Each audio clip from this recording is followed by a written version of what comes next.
A half-century ago, two former rodeo men went into the woods with a 16mm camera and stumbled on Bigfoot.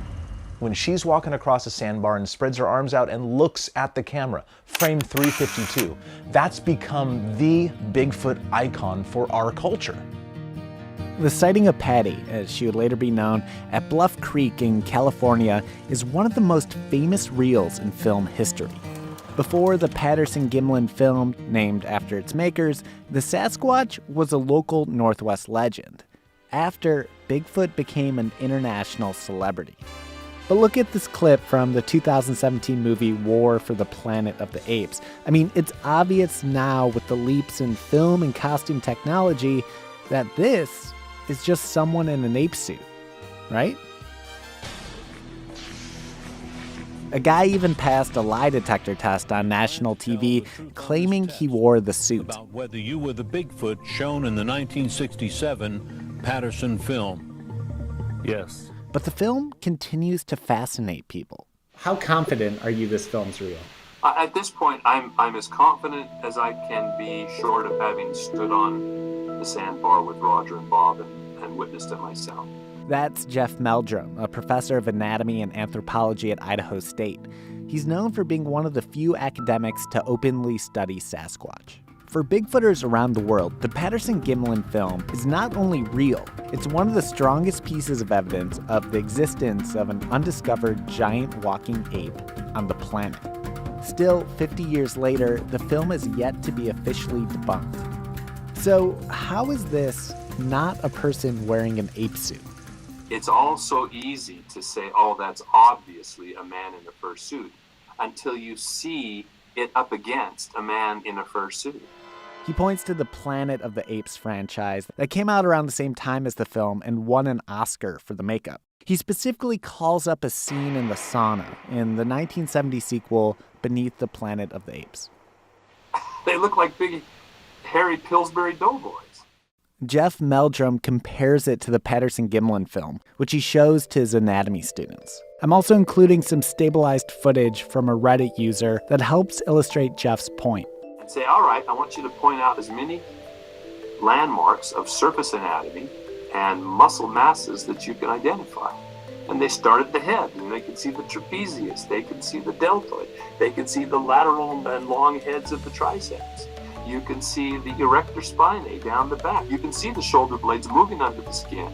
I mean, you just go on from top to bottom. You can pick out all these features, none of which ever show up in a cheap off-the-shelf costume. Costume manufacturer Philip Morris claimed just that in this video.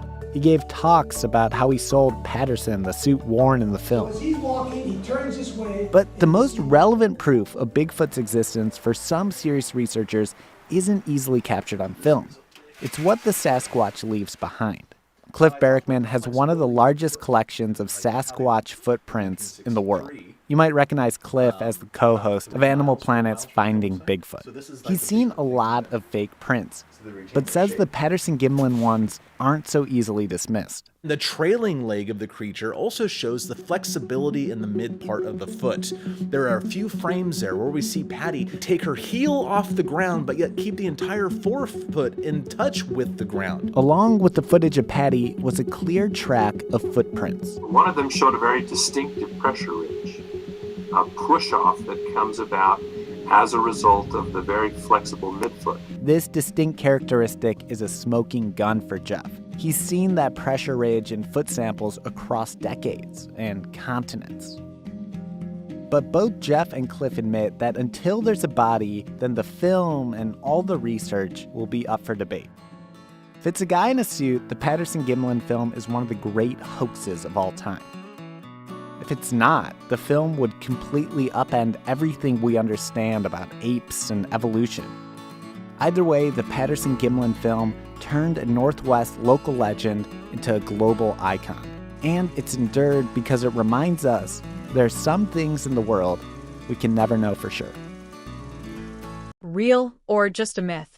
How did it start?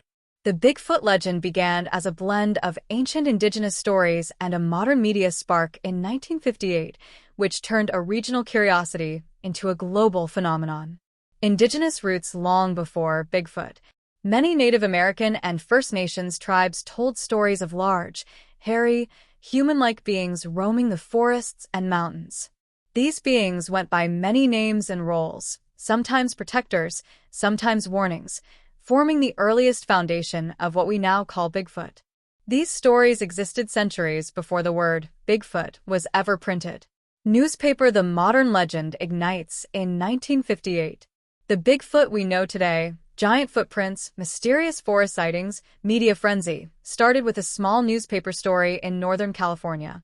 Loggers found huge footprints near Bluff Creek. A reader sent a letter about it to the Humboldt Times. A journalist, Andrew Genzoli, published it as a fun Sunday piece, joking it might be a relative of the abominable snowman. Readers went wild, and the story spread far beyond what Genzoli expected.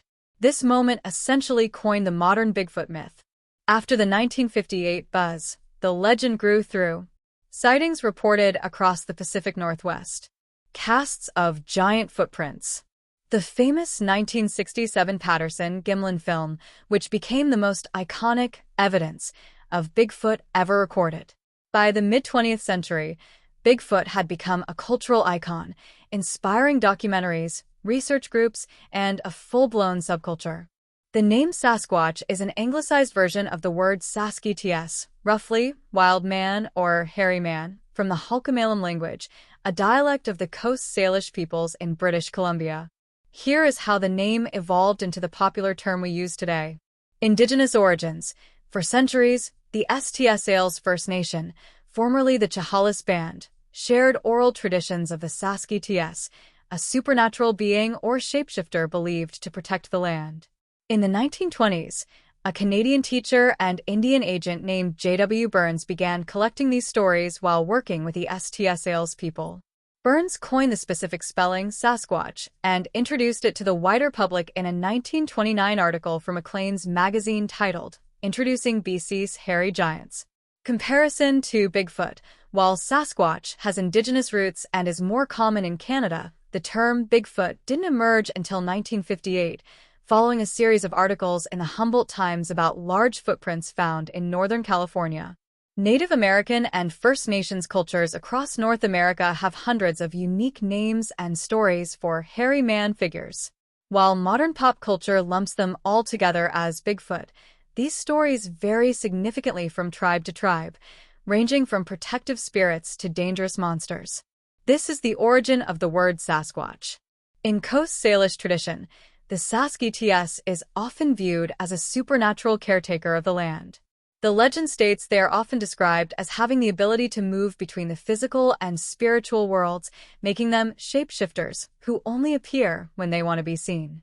They are generally respected rather than feared, viewed as forest brothers to humans.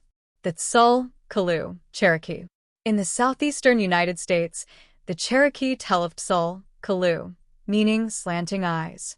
He was a legendary giant and master of the hunt. He lived on Tsuatelda, Pilot Knob in North Carolina. He was said to control all the game animals in the forest. If a hunter was disrespectful to nature, Tsul, Kalu would hide the deer or punish the hunter. The Skookums, Lumni/Chinook. In the Pacific Northwest, particularly around Mount St. Helens, known to some tribes as Luwit, there are stories of the Skookums. Unlike the friendly Sasquatch, these were often described as cannibal giants who lived in the craters of mountains. Mothers would tell children to be quiet and stay close to the camp at night, or the Skookum would come down from the peaks to spirit them away. The Yakama. The Yakama people of Washington state have stories of the woodsman, or Esthima.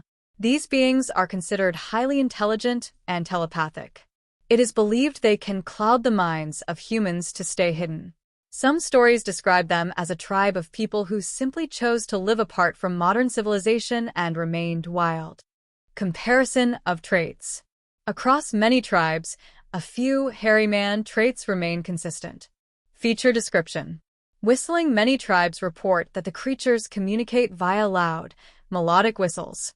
Stink, often described as having a pungent, skunk-like odor, and rock throwing, a common warning behavior to tell humans they are encroaching on sacred territory.